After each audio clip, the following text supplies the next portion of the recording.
Bismillahirrahmanirrahim. Assalamualaikum warahmatullahi wabarakatuh. Berjumpa kembali dengan Ibu dalam pembelajaran Bahasa Indonesia. Nah, siapa yang masih ingat materi yang kemarin?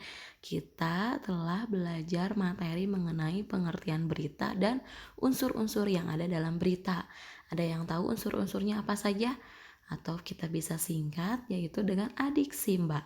Apa, di mana, kapan, mengapa, siapa, dan bagaimana. Oke, ya kita akan lanjut materi selanjutnya yaitu mengenai struktur dan kaidah teks berita. Di sini struktur teks berita berisi ada 3 bagian, ada kepala, tubuh, dan ekor. Nah, di kepala sendiri berisi informasi penting yang rumus yang kemarin ya, yaitu 5W plus 1H. Lalu yang kedua ada tubuh, yaitu berisi informasi penting, informasi pendukung. Yang terakhir ada ekor, yaitu berisi informasi kurang penting atau informasi tambahan. Nah, yang kita bahas satu-satu nih. Lead atau kepala berita merupakan bagian paling atas. Pada urutan ini terdapat informasi utama pada bagian sebesar unsur-unsur 5W plus 1H. Nah, karena jika pada media terbatas, maka editor akan melakukan pemotongan berita mulai dari bagian bawah berita. Tapi bagian lead tetap dapat dimasukkan karena berada di bagian awal. Yang kedua yaitu body atau tubuh ya. Umumnya merupakan penjabaran dari gagasan berita yang tertulis dalam lead dan nick.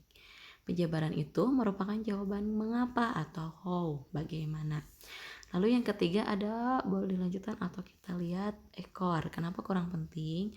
Karena bagian ini biasanya data yang tidak perlu penting, misalnya daftar nama-nama orang yang mengalami kecelakaan atau hal yang dihilangkan oleh editor atau penulis. Oke, tadi setelah kita bahas mengenai struktur, kita akan bahas mengenai kaidah kebahasaan. Nah, di sini ada beberapa kaidah kebahasaan yang ada di dalam teks berita. Yang pertama yaitu ada bahasa baku. Penggunaan bahasa baku pada berita merupakan hal yang paling penting agar berita mudah dipahami oleh berbagai kalangan. Oleh karena itu, bahasa baku yang dimaksud adalah bahasa Indonesia. Dengan menggunakan bahasa Indonesia, tentu masyarakat akan lebih memahami berita yang ada. Contoh nih, sebuah media cetak memberikan kejadian tsunami yang terjadi di Aceh dengan menggunakan bahasa daerah Aceh. Masyarakat yang tinggal di daerah Kalimantan, Sulawesi, Jawa, Papua, mungkin mereka akan kesulitan ya untuk memahami. Makanya dibuat menggunakan bahasa baku atau bahasa Indonesia. Yang kedua, ada kalimat langsung. Kalimat langsung merupakan kalimat yang berupa hasil kutipan langsung dari pembicara atau narasumber dengan cara menulis apapun yang dikatakan oleh narasumber tanpa ada pengubahan. Nah, biasanya kalimat langsung itu ditandai dengan tanda petik ganda di awal dan di akhir. Contoh nih, biasanya suka ada dalam sebuah percakapan. Contohnya seperti ini ya. Atau misalnya ada kata kami bekerja keras siang dan malam agar proses evakuasi para korban cepat selesai, ujar Rio. Nah, itu merupakan kita lihat di sini ada tanda kutip tanda petik dua di awal dan di akhir. Nah, itu juga termasuk ke dalam kalimat langsung. Udah ya anak-anak? Nah, kalau tadi ada kalimat langsung, nah di sini juga ada kalimat tidak langsung. Kalimat tidak langsung merupakan kalimat yang melaporkan atau memberikan perkataan narasumber dalam bentuk kalimat berita yang dapat ditandai dengan konjungsi bahwa. Contohnya misalnya, Aini mengatakan bahwa produknya mampu bersaing dengan produk-produk impor.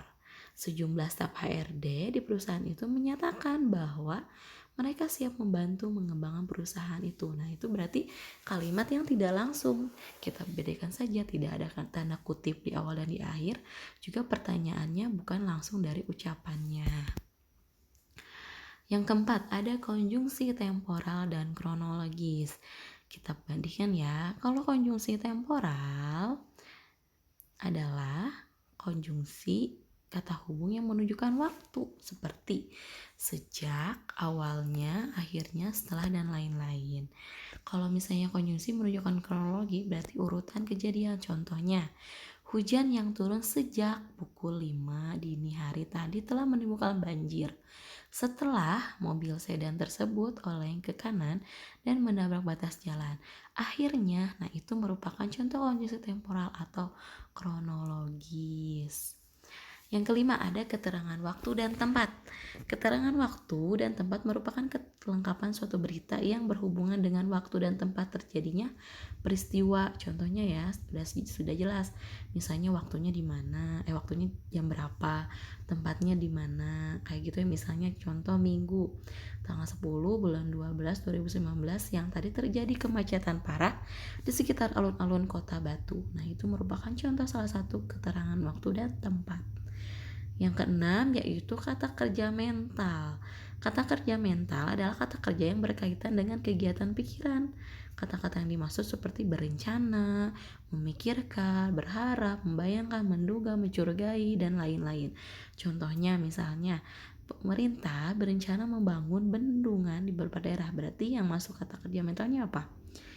Berencana ya. Nah, lalu yang kedua, polisi mencurigai masih ada pelaku lain yang terlibat dengan kasus itu. Berarti apa? Yang ininya kata kerja mentalnya itu mencurigai. Oke anak-anak, itu selesai pembahasan hari ini mengenai struktur dan kaidah kebahasaan yang ada dalam teks berita. Sekarang tugasnya kalian cari contoh kalimat di dalam sebuah berita yang berisi kaidah kebahasaan, lalu masukkan ke dalam tabel ini. Nah, tabel lebih jelas bisa kalian lihat di buku paket Bahasa Indonesia halaman 18. Kalian tulis sebuah tabel nih, tulis ada beberapa kaidah, ada kebakuan bahasa, kalimat langsung, konjungsi bahwa, konjungsi temporal kronologis, keterangan waktu, kata kerja mental.